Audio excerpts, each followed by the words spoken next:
bilip sevdim. Yüreğimden alamlarım yulup sevdim. Peshonemga bitilmagan ey suluv qiz, seni sevish xatoligim bilib sevdim. Kulgularing ipakdayin mayin edi, ozoringga chidash shuncha qiyin edi.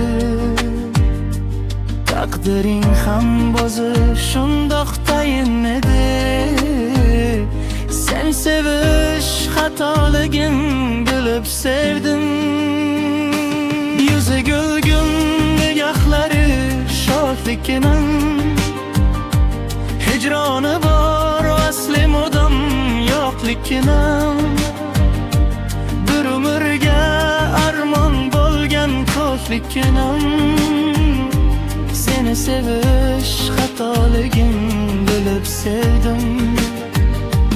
Yüzü gülgün nigohlari shodligining, hicroni bor asli mudom yo'qligining, bir umrga armon bo'lgan ko'kligining.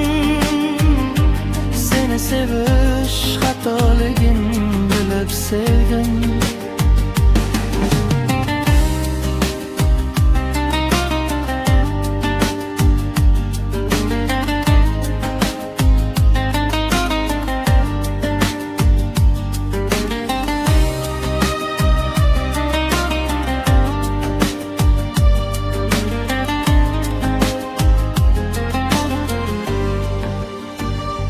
Podshoh ko'nglim ishqingda bir gado bo'ldi.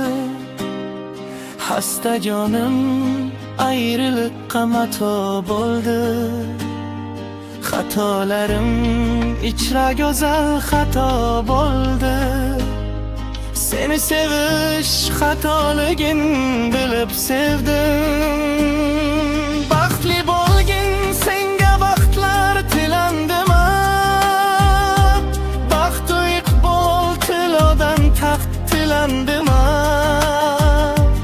Aqlimga emas yuragimga suyandim.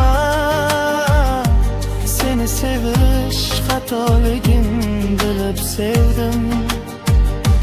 Yüzü gülgün nigohlari shohligining, hicroni bor vasli mudom yo'qligining, bir umrga armon bo'lgan ko'kligining. Seni sevish xatoligim bilib sevdim.